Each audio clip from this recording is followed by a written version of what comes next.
আজ নবম শ্রেণীর শিক্ষার্থী বন্ধুদের জন্য 2025 সালে যারা নবম শ্রেণীতে পড়ছো তাদের জন্য পারল প্রকাশনীর টার্গেট থেকে ভূগোলের একটা সেট তোমাদের কাছে শেয়ার করছি। প্রথম সেমিস্টারের গুরুত্বপূর্ণ প্রশ্নপত্র। এর আগেও কিন্তু তোমাদের ভূগোলের একটা সেট শেয়ার করা আছে। যারা এখনও দেখুনি আমার চ্যানেলের প্লেলিস্টে গিয়ে দেখে নাও। শুধু ভূগোল নয়, ইতিহাস, বাংলারও দুটো করে সেট অলরেডি তোমাদের শেয়ার করা আছে। যারা এখনও দেখুনি আমার চ্যানেলের প্লেলিস্টে গিয়ে দেখে নাও। আরও এরকম ধরনের নতুন নতুন ভিডিও কিন্তু তোমরা এখান থেকে পেয়ে যাবে।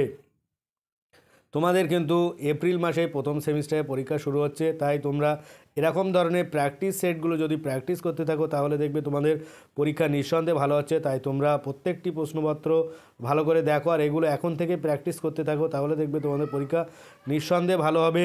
এখানে কি বলছে, একের দাগ তোমরা একটা ওপরে দেখতে পাচ্ছ, বালতি হাই স্কুল, নর্থ চব্বিশ পরগনার একটা স্কুল বালতি হাই স্কুল এর প্রশ্নপত্র। এখানে একের দাগ কী বলছে, সঠিক উত্তরটি নির্বাচন করতে হবে। এখানে তোমাদের 7টি এমসিকিউ আছে, তোমাদের 7টি উত্তর করতে হবে। এখানে একের দাগ কী বলছে, পৃথিবীর গোলীয় আকৃতির প্রমাণের জন্য বিজ্ঞানী এয়ার ওয়ালের যে স্থানে পরীক্ষা করেন, উত্তর হলো সি, বেলফোর্ট খালে। দুয়ের দাগ, জিপিএস পদ্ধতি সর্বপ্রথম 1973 খ্রিস্টাব্দে যেখানে ব্যবহৃত হয়, উত্তর হলো এ, ইউএস নাভাল অবজারভেটরি। তারপরে আসবো তিনের দাগ, সৌরজগতের যে গ্রহটির পরিক্রমণকাল সবচেয়ে বেশি, উত্তর হলো এখানে তিনের দাগে যে উত্তরটি হবে সেটা হলো বি, নেপচুন। তারপরে আসবো চারের দাগ, পৃথিবীর আবর্তনরত অবস্থায় সূর্যকে প্রদক্ষিণ করে চলেছে এই মতবাদের প্রবক্তা হলেন, উত্তর ডি, আর্যভট্ট। তোমরা প্রশ্নপত্রগুলো ভালো করে দেখে নাও আর এগুলো বেশি বেশি করে প্র্যাকটিস করো। আর আমার চ্যানেলে নতুন হয়ে থাকলে অবশ্যই চ্যানেলটি সাবস্ক্রাইব করো। অলরেডি যারা চ্যানেলটি সাবস্ক্রাইব করেছে তাদেরকে অনেক অনেক ধন্যবাদ। তারপরে পাঁচের দাগ, উত্তর পূর্ব ভারতে জলবিদ্যুৎ উৎপাদন কেন্দ্র, এটা উত্তর হবে ডি, লোকটাক। তারপরে আসবো ছয়ের দাগ, পিট জাতীয় কয়লাতে কার্বনের পরিমাণ, উত্তর হবে এ, এখানে লেস দেন 35%, মানে 35%-এরও কম। তারপরে তোমরা দেখতে পাচ্ছ এমসিকিউ এর শেষ প্রশ্ন, সাতের দাগ, ভারতের বৃহত্তম কয়লা খনি হলো, উত্তর বি, ঝরিয়া, এটা ঝাড়খণ্ডের ঝরিয়া। তারপরে দুইয়ের দাগ, নিচের 11টি প্রশ্নের মধ্যে যে কোনো 8টি প্রশ্নের উত্তর নির্দেশ অনুসারে তোমাদের এখানে করতে হবে 8টি প্রশ্ন। এখানে কী বলছে, প্রতিটি ধরনের প্রশ্ন থেকে কমপক্ষে একটি প্রশ্ন তোমাদের নিতে হবে। এখানে কর দাগ কী বলছে, নিম্নলিখিত বাক্যে শূন্যস্থান উপযুক্ত শব্দ বসাও। এখানে একের দাগ, পৃথিবীর লোহ আকরিক উৎপাদনে ভারতের স্থান, উত্তর হলো চতুর্থ। তোমরা দ্রুত উত্তরগুলো লিখে নাও আর এগুলো বেশি বেশি করে প্র্যাকটিস করো। পরের প্রশ্ন দুইয়ের দাগ, পৃথিবী থেকে সূর্যের দূরত্ব, এখানে শূন্যস্থানে কী হবে, প্রায় 15 কোটি কিমি। যারা এখনও পর্যন্ত আমার চ্যানেলটি সাবস্ক্রাইব করেন অবশ্যই কৃতজ্ঞতার সহ চ্যানেলটি সাবস্ক্রাইব করে পাশে থাকা বেল আইকনটি ক্লিক করে রেখো, যাতে পরবর্তী ভিডিওগুলো সবার আগে পেতে পারো। এরকম ধরনের আরও নতুন নতুন ভিডিও কিন্তু তোমরা পরবর্তীতে পেয়ে যাবে, সেই জন্য সবার আগে চ্যানেলটিকে সাবস্ক্রাইব করে রেখো। আর ভিডিওটি তোমার বন্ধুদের সাথে শেয়ার করো আর কমেন্টে জানিও। যদি কারো নতুন কোনো ভিডিওর প্রয়োজন হয় তাহলে অবশ্যই কমেন্ট করো। আর তোমরা অবশ্যই ভিডিও শেষে একটা লাইক করে দিও। এখানে তিনের দাগের প্রশ্ন কী বলছে, পৃথিবীর আলোকিত ও অন্ধকারাচ্ছন্ন অংশ যে বৃত্তাকার সীমারেখায় মিলিত হয় তাকে ড্যাশ বলে, উত্তর হবে ছায়াবৃত্ত। তারপরে খর দাগ, নিম্নলিখিত বাক্যগুলি শুদ্ধ হলে তালবুসারে সু এবং অশুদ্ধ হলে অ লেখো। এখানে একের দাগ, পারমাণবিক শক্তি উৎপাদনে ইউরেনিয়াম ও থোরিয়াম গুরুত্বপূর্ণ কাঁচামাল, এটা শুদ্ধ। তারপরে দুয়ের দাগ, হ্যাডলির অক্টার নক্ষত্রটিকে উত্তর গোলার্ধ থেকে দেখা যায় কিন্তু দক্ষিণ গোলার্ধ থেকে দেখা যায় না, এটা হলো অশুদ্ধ।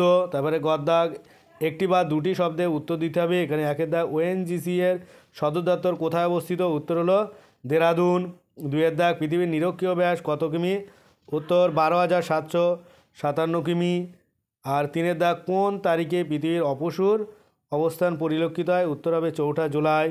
তারপরে তোমরা দেখতে পাচ্ছ ঘর দাগ, স্তম্ভ মিলিত হবে কয় স্তম্ভের সাথে, কয় স্তম্ভ। তার আগে বলে রাখি, যারা এখনও পর্যন্ত আমার ভিডিওগুলো দেখছো, যারা মনে করছো তোমরা উপকৃত হচ্ছ আর এরকম ধরনের ভিডিও তোমরা দেখলে অবশ্যই উপকৃত হবে, তারা অবশ্যই চ্যানেলটি সাবস্ক্রাইব করে পাশে থাকা বেল আইকনটি ক্লিক করে দিও আর ভিডিওটি বেশি বেশি করে তোমার বন্ধুদের সাথে শেয়ার করে। এখানে একের দাগ কী বলছে, কয় স্তম্ভে মকর সংক্রান্তি, এটা হবে বি, 22শে ডিসেম্বর। দুয়ের দাগ, ভূতাপ শক্তি উৎপাদন কেন্দ্র, এটা হবে এ, মণিকরণ। তারপরে 3 দাগ নিপ্পন, এটা হলো সি, জাপান।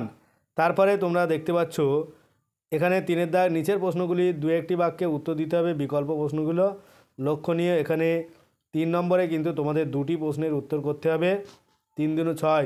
প্রত্যেকটা প্রশ্ন তোমরা এখন থেকে খাতা কলমে লিখে লিখে প্র্যাকটিস করো, তাহলে দেখবে তোমাদের ফাইনাল পরীক্ষার যে প্রথম সেমিস্টারে প্রথম ফাইনাল পরীক্ষা হবে এপ্রিল মাস নাগাদ, সেই পরীক্ষা তোমাদের নিঃসন্দেহে ভালো হবে। এখানে কি বলছে 1 দাগ উষা ও গোধূলি কী, মোস্ট ইম্পর্টেন্ট। তোমরা সবাই জানো উষা কী আর গোধূলি কী।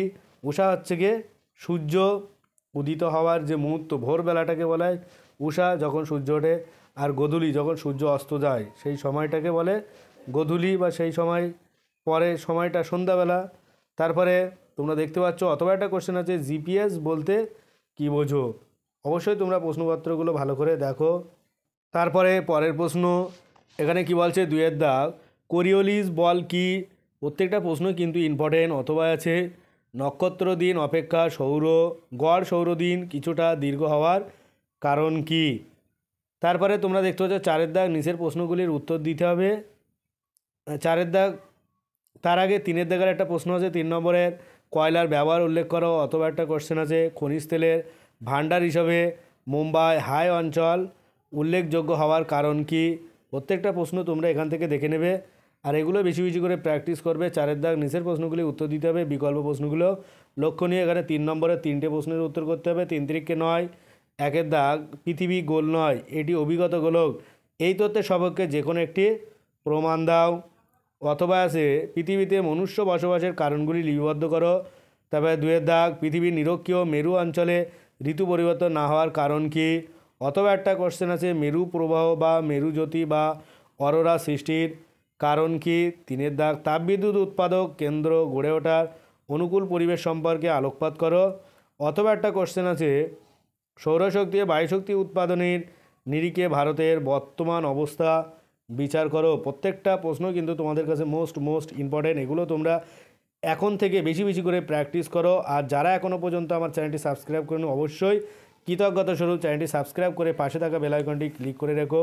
আর ভিডিওটি বেশি বেশি করে তোমার বন্ধুদের সাথে শেয়ার করো। ভিডিও শেষে একটা লাইক করে দিও। তারপরে 5 দাগ কী বলছে নিচের যে কোনো একটি প্রশ্নের উত্তর করতে হবে। এখানে 5 নম্বরে একটি প্রশ্নের উত্তর দিতে হবে। 1 দাগ সূর্যের আপাত বার্ষিক গতি বা রবি মার্গের উৎপত্তি ও প্রভাব পৃথিবীতে গুরুত্বপূর্ণ কেন। তারপরে 2 দাগ সভ্যতার বিকাশে পেট্রোকেমিক্যাল শিল্প গুরুত্বপূর্ণ কেন। দুটো প্রশ্ন থেকে প্রথমটা প্রশ্ন মোস্ট ইম্পর্টেন্ট আমার কাছে। তারপরে 6 দাগ প্রদত্ত ভারতের রেখা মানচিত্রে নিম্নলিখিতগুলি উপযুক্ত নাম ও প্রতীক সহ চিহ্নিত করো। এখানে 5টি তোমাদের থাকবে ম্যাপ পয়েন্টিং, 5টাই কিন্তু তোমাদের করতে হবে। এখানে কী বলছে 1 দাগ পশ্চিম ভারতের একটি লোহ আকরিক উৎপাদক অঞ্চল। 2 মধ্য ভারতের একটি কয়লা উত্তোলক অঞ্চল। আর 3 উত্তর পূর্ব ভারতের যে খনি থেকে প্রথম খনিজ তেল উত্তোলন হয়। আর 4 আছে ভারতের প্রাচীনতম জলবিদ্যুৎ কেন্দ্র। আর 5 আরব সাগরের উপকূলবর্তী ভারতের বৃহত্তম পারমাণবিক শক্তি উৎপাদন কেন্দ্র। এই হলো তোমাদের 5টি ম্যাপ পয়েন্টিং। আর এটা কিন্তু তোমাদের ফার্স্ট সেমিস্টারের ভূগোলের দ্বিতীয় পার্ট তোমাদের কাছে শেয়ার করছি। এর আগেও কিন্তু যে সেটগুলো করা আছে তোমরা দেখে নাও, বাংলা, ইতিহাস, ভূগোল থেকে। এগুলো তোমরা বেশি বেশি করে এখন থেকে প্র্যাকটিস করতে থাকো। আর যে পরবর্তীতে সেটগুলো দেবো এগুলো তোমরা প্র্যাকটিস করতে থাকো, তাহলে দেখবে তোমাদের ফার্স্ট সেমিস্টারের পরীক্ষা নিঃসন্দেহে ভালো হচ্ছে। আজ ভিডিওটি এই পর্যন্ত। পরের ভিডিও পেতে চ্যানেলটা অবশ্যই সাবস্ক্রাইব করো আর পাশে থাকা বেল আইকনটি ক্লিক করো। সকলে ভালো থাকো, সুস্থ থাকো। আর ভিডিওটি শেষ পর্যন্ত দেখার জন্য সবাইকে অনেক অভিনন্দন।